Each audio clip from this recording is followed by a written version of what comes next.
Right now, as you're watching this video, somewhere in the world, 25,500 Coca-Cola drinks are being consumed every single second. By the time this 18-minute video ends, they'll have served over 18 million drinks worldwide.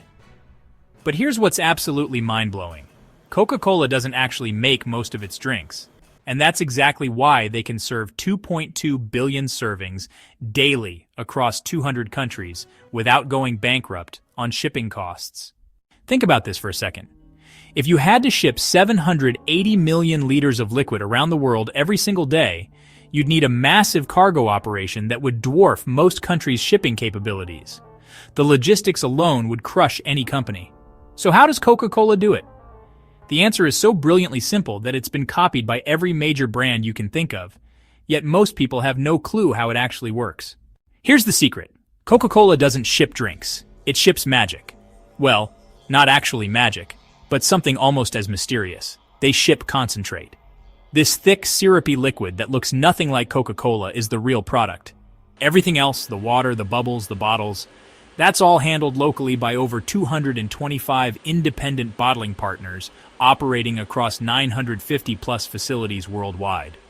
But this wasn't always the plan. Back when Coca-Cola started, they were just a small pharmacy drink. The genius moment came when they realized they could franchise their secret formula while keeping it completely protected. Only a handful of people on Earth know the complete recipe, and it's stored in high-security facilities that make Fort Knox look like a convenience store. To understand just how massive this operation is, let's break down what happens in just one day. Those concentrate facilities in the US, Ireland, and Singapore pump out enough syrup to create 2.2 billion servings. That syrup gets mixed with local water, sweeteners, and CO2 by bottling partners who can fill up to 2,000 bottles per minute using machines that cost millions of dollars each. The result? Coca-Cola partners with over 16 million retailers worldwide. From supermarkets in New York to street vendors in Mumbai, they've created the most extensive distribution network in human history. But here's the part that'll blow your mind. A single tanker truck of concentrate can yield millions of servings once it's diluted and mixed locally. While you're thinking about shipping costs for heavy bottles and cans, they're shipping lightweight syrup that expands into massive volumes at the destination. It's like shipping the DNA of Coca-Cola rather than the final organism. And the security around this concentration is insane. We're talking about facilities with biometric scanners, armed guards, and protocols that would make the CIA jealous. Because if someone got their hands on that concentrate and reverse engineered it, they could potentially crack a formula that's part of a brand worth over $98 billion. But here's where the genius really shows. While you're getting the same Coca-Cola taste in Tokyo as you do in Texas, the process behind it is completely different. In India, bottlers adjust sweetness levels because local taste preferences demand it. In Mexico, they still use cane sugar instead of corn syrup, and Mexican Coke has become so popular that it's imported back into the US as a premium product. This hyperlocal adaptation goes deeper than you'd think. Take quality control, every single batch gets tested not just for taste, but for local water quality standards, climate conditions, and even altitude adjustments. A Coke bottled in Denver needs different carbonation levels than one bottled at sea level because atmospheric pressure affects how the bubbles behave. The bottling partners themselves are fascinating. Coca-Cola FEMSA in Latin America operates like a mini Coca-Cola empire, handling everything from Guatemala to Argentina. In Europe, Coca-Cola HBC runs operations across 28 countries. These aren't just contractors. They're multi-billion-dollar companies in their own right, with their own stock prices and shareholders. And the technology these bottlers use is absolutely cutting edge. Modern bottling lines use IoT sensors that can detect a single defective bottle among thousands per minute. AI-powered quality control systems analyze bubble density, color consistency, and even the sound of carbonation to ensure perfection. When you're producing millions of units daily, even a 0.1% error rate means thousands of bad products hitting shelves. Now let's talk about distribution. This is where things get absolutely wild. Coca-Cola doesn't just deliver to big retailers. They've penetrated every corner of human civilization. There are Coca-Cola vending machines in Japanese office buildings that stock 30 different flavors you've never heard of. There are hand-painted Coca-Cola signs on tiny shops in rural Africa where the nearest paved road is 50 miles away. How do they reach these impossible locations? Through one of the most sophisticated logistics networks ever created. In remote areas of Africa, Coca-Cola uses a distribution system called manual distribution centers. Basically, people with bicycles and motorcycles who carry cases of Coke to places trucks can't reach. In some parts of the world, Coca-Cola delivery routes are more reliable than postal services. The company has invested billions in what they call last-mile distribution. This means getting their products from regional warehouses to the final point of sale, no matter how challenging. They've built relationships with local entrepreneurs who become micro-distributors, earning income by selling Coke in their communities. But here's what's really impressive. They track all of this in real time. Coca-Cola uses predictive analytics to forecast demand down to individual vending machines. They know that machine hash 47 outside a particular Tokyo office building sells exactly 23% more Coke on Mondays than Tuesdays, and they adjust delivery schedules accordingly. This level of precision isn't just impressive, it's essential. When you're dealing with perishable products and tight margins, knowing exactly where every bottle is at every moment means the difference between profit and massive losses. But everything I just told you is about to change, and the changes happening right now are absolutely massive. In July 2025, President Trump pressured Coca-Cola to switch from corn syrup to real cane sugar in the US. Sounds simple, right? Wrong. This single political decision is reshaping their entire supply chain in ways that'll affect every American consumer. They're now scrambling to source sugar from Brazil and the Caribbean, dealing with new tariffs that could spike prices by 15 to 20%. And completely restructuring relationships with suppliers they've worked with for decades. Imagine trying to change the engine of a car while driving it at 200 miles per hour. That's what Coca-Cola is attempting right now. But the sugar switch is just the beginning. They're facing what industry insiders call the plastic apocalypse. Current projections show they'll use over 9.1 billion pounds of plastic annually by 2030, which is a 20% increase from 2023. To put that in perspective, if you turned all that plastic into bottles and lined them up, they'd stretch from Earth to the moon and back again. Twice. Environmental groups aren't just complaining anymore. They're launching coordinated boycotts and demanding legal accountability. Meanwhile, consumers still want convenience, affordability, and availability. Coca-Cola is caught in the middle of this impossible equation. And here's something that should terrify every global company. In January 2025, they had to recall limited UK distributions due to safety concerns. When your quality control fails in today's social media world, the news spreads faster than your ability to contain it. One bad batch in London becomes global headlines within hours. But Coca-Cola isn't just sitting there taking hits. Its response is borderline science fiction. In September 2025, they partnered with MIT to use artificial intelligence for solving supply chain nightmares. They're literally using machine learning algorithms to combat citrus greening disease that's destroying orange crops for Minute Maid. When your company depends on nature's ingredients, you'd better have backup plans for your backup plans for your backup plans. The AI system they're developing can predict crop failures up to 6 months in advance, automatically source alternative suppliers, and even adjust flavor profiles to compensate for ingredient shortages. It's like having a crystal ball for agriculture, and it's probably going to save them hundreds of millions of dollars. Meanwhile, they're pushing hard on reusable glass bottles in markets like France, investing massive amounts in what they call consigned glass production systems. The idea is simple. You buy a Coke, drink it, return the bottle, and it gets refilled rather than recycled. It sounds old-fashioned, but it's actually incredibly high-tech. Each bottle gets laser cleaned, UV sterilized, and quality tested before refilling. And they're not just adapting, they're innovating at breakneck speed.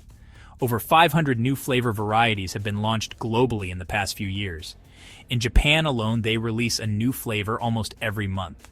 Some of these experiments are wild. There's a Coca-Cola that tastes like Christmas cake, another that's designed to pair with specific types of sushi. But here's the really clever part. They're using these local innovations as testing grounds for global rollouts. A successful flavor in Brazil might eventually make it to Europe. A packaging innovation in Africa could revolutionize its approach in Asia.